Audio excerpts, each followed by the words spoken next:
So hopefully we'll have a presentation in a second.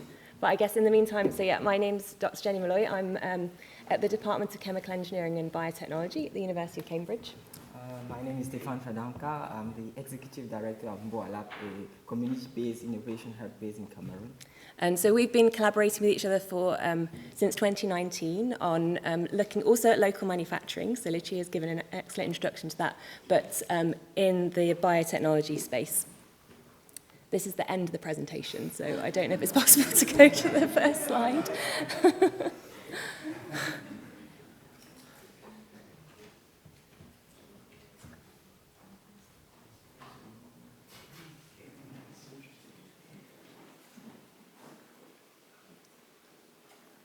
Yes, that's the first slide. Okay, so we've done introductions already.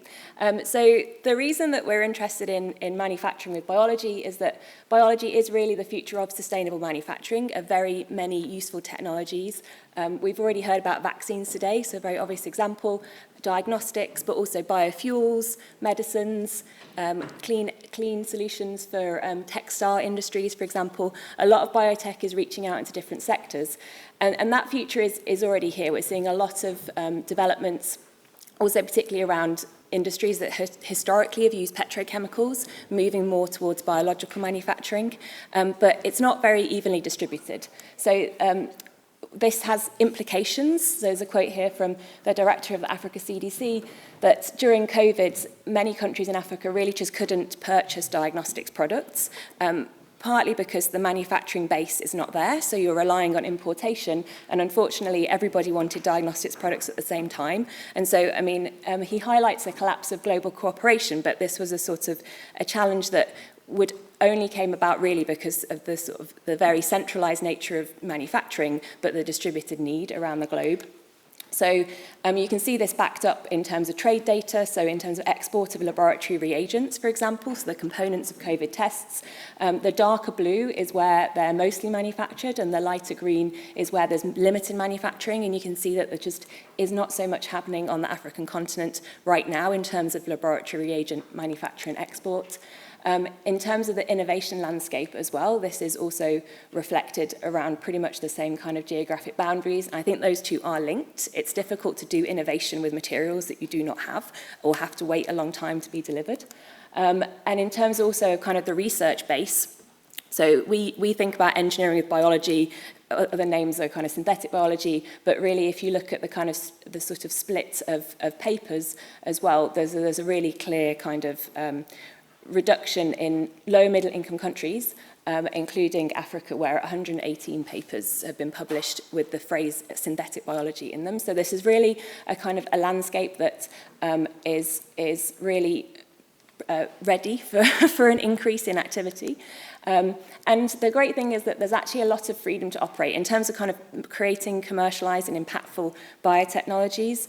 Many of those have not been patented in Africa, for example. So a lot of our work is developing open source technologies that anybody can access. But I think there's a real opportunity here in the sense that 99% of patents have rights in fewer than 20 countries. And so we've got now 40 years of biotechnologies available for use. Many of those patents have already expired, and that's what kind of we use in our work, but there's also a lot of cutting edge technologies that were just never protected in Africa, which means that if you're going to use them and commercialize them in Africa where they're not protected, then you have freedom to do that. So I think we need to kind of think about ways in which the kind of current challenges with access and IP can actually be used in kind of advantageous ways.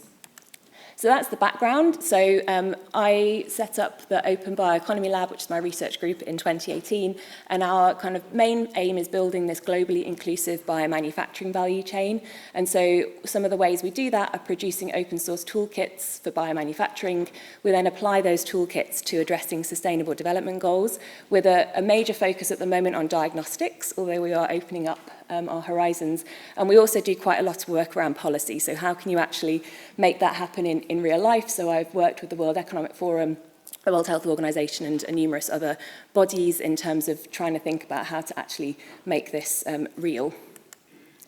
So I'm just going to give a couple of examples of kind of the research that we've been doing together with Stephane and his team and numerous other colleagues, and then Stephane will go into more details on what's happening with the manufacturing on the ground.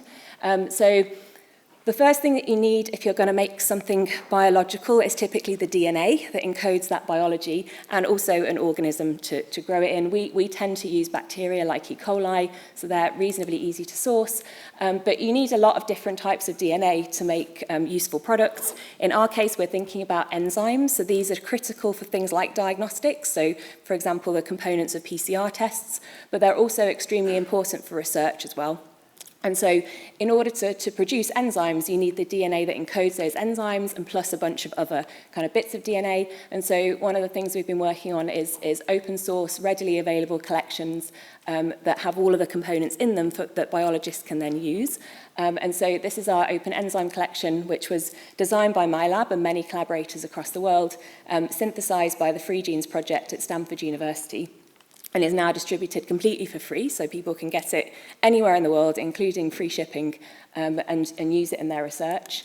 And we then worked with colleagues in Latin America and Africa and numerous other regions around the world on a research and diagnostics collection. So this was during the pandemic. We were stuck at home, we couldn't access the labs, but what we could do was design this kind of subset that basically enables you to produce 20 of the most important enzymes for diagnostics. And so this is now around the world. It says 185 labs, but there's been some updates on that more recently. So as far as we're aware right now, it's in at least 300 labs in over 40 countries around the world. And it's been used for joint research projects in Chile and Peru, for example, and is also underpinning BioEngine, which is a UK-Africa synthetic biology and diagnostics course, which is kind of built around the idea of the groups that we work with having access to this collection. And then we're developing a curriculum which will be an online kind of free access, but all the practicals are designed for work in low-resource labs who have access to this and kind of reagent packs. So in terms of having the DNA, that's great, but you then also need to put that DNA in an organism and make stuff and purify it and use it. And so this has meant that we have to really redesign some of the manufacturing processes. And I'm going to hand over to Stephane at this point to tell us a little bit more about what that's entailed. Okay, thank you very much, Jenny. So as Jenny mentioned, to do the biomanufacturing, basically, which is the production of the tools that are needed to carry out experiments in the laboratories and also in the diagnostic area. So we have certain various steps involved.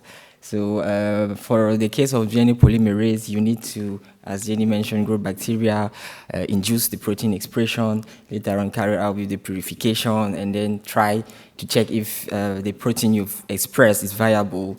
So there's a lot of steps involved. So what we do in our work is basically to look at strategic or key steps and see how we can look for alternative. Because in each step, as you can see on the slide, there are some challenges that you need to overcome. But what we do is like to try to look deeply in these steps and try to look for alternative using locally available material and reagents, for example.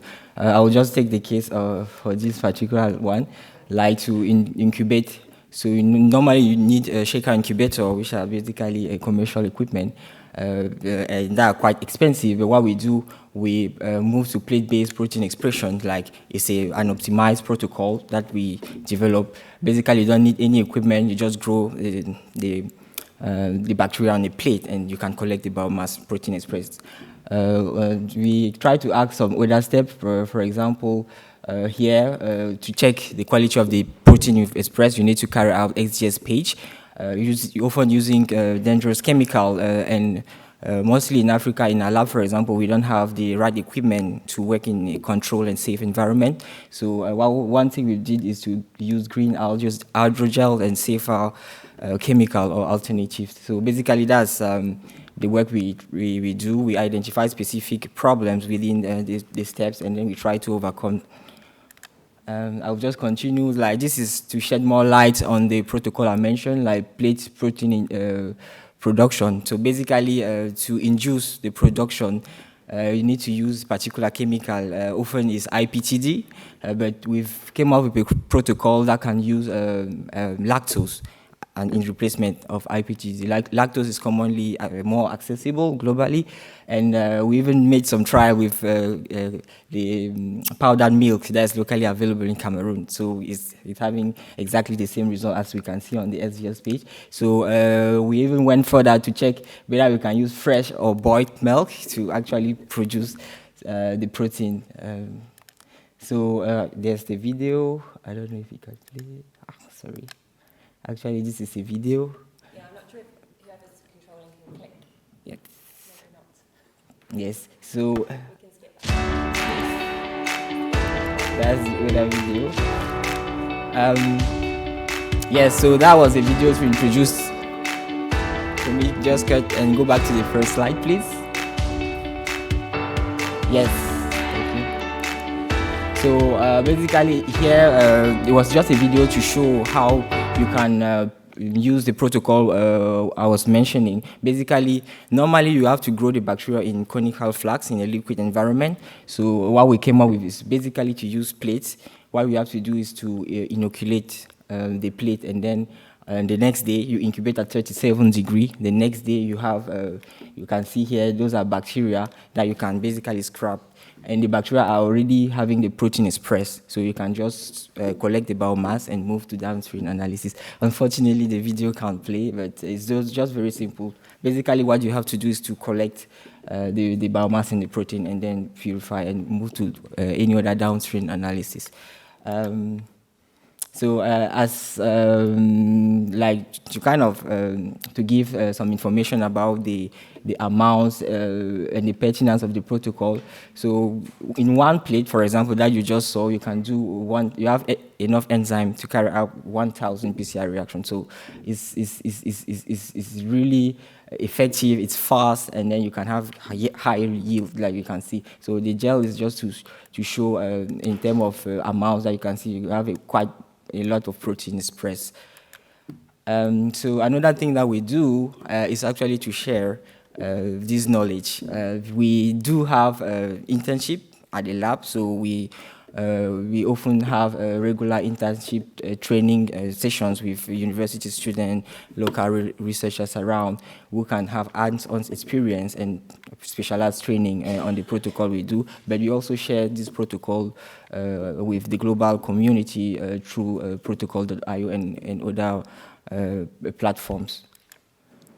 So now maybe we can just move to the video to introduce more in detail our work, the infrastructure that we have in Cameroon in collaboration with the Open Bioeconomy Lab. So we can play the video, please.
Effectivement, le Mboalab, en dehors de faire la recherche, So this is a major coverage that was done by the national TV station in Cameroon, so where we were just showing to the country that we have this space that was set up in collaboration with the University of Cambridge.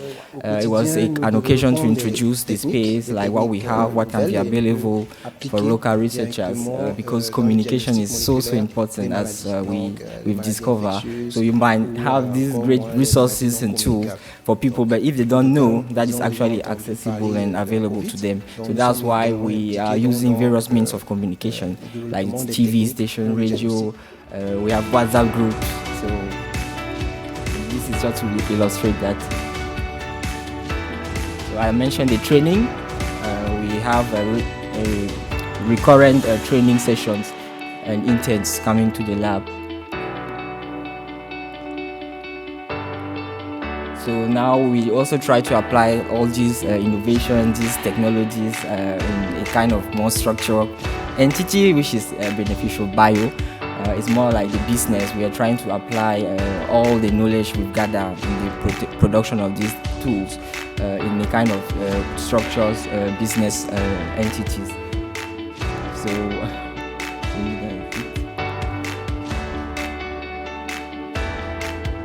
So the training also involve training other part of the world. So we are also collaborating with other labs around the world in Africa, Latin America, mostly to share all the tools, all the resources we came up, we developed locally in Cameroon.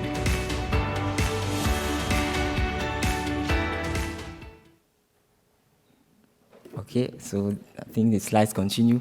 So basically, that was just the introduction, introduction of what are the infrastructure, the various activities that we have there in Cameroon. And what we do, this is just to summarize, we collaborate with various organizations, be it in the country, in Africa, or even abroad in the West, such as the University of Cambridge. For example, in Mboalab, we are working with local university. Here is the University of Boya. We have collaborative research grants going on. And also with the University of Cambridge, with the Open Bioeconomy Lab. We also have a collaborator in Chile, as we mentioned. We also work with open source technology networks, such as the GOSH, and also Africa Open Hardware, Open Science Hardware.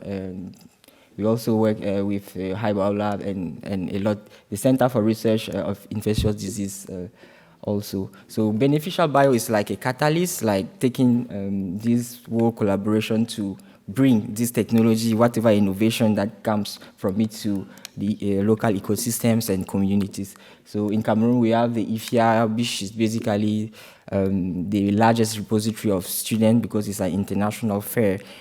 We have a lot of students involved, like who can have access to these tools, technology, and have information that they need for their own research. We also have the Recruit Network, mentioned by Jenny, and the Catholic University is one of the largest university in Cameroon with campuses in various countries. So basically, it's to the beneficial bio, the company that we work with, is translating, is serving as a catalyst to access these communities and share the knowledge. In a nutshell, what we do a lot of trainings. As we can see, we will see in the next slide, we've been able to train a lot of people in the country. We also facilitate the access to hardware, local hardware. We also do, thanks to the open source community we work with, go to local production or manufacture of some hardware. For example, in Cameroon, we have the shaker incubator that we use in the production of the tools and enzymes we need. We also do the production, as you mentioned, and also the business part, because we've been able to kind of come up with a redesign the supply chain, have right partner, trusted partners, enabling us to facilitate the acquisition process of certain reagents to researchers, research institutions in the country. So this is just an example, yes, an example of products that we that were developed locally. We focus mostly on PCR-based products because of the local context. That's the reagent that are mostly needed by researchers. And then, as I mentioned, we have competitive advantages. Mobile money payment, mostly because students, local researchers don't even have access to banks, so they prefer to pay through mobile money. We also have a lot of customer-based assistance. So as mentioned, we've been able to organize a lot of trainings. Like we've trained close to more than 250 scientists in various locations. We have 9 internship, and then 2 led to the obtention of master's degrees. as you can see in various locations in Cameroon, in Ethiopia, in Ghana as well. Yes, we will just thank everyone for the kind attention and looking forward to share more during the break. Thank you very much.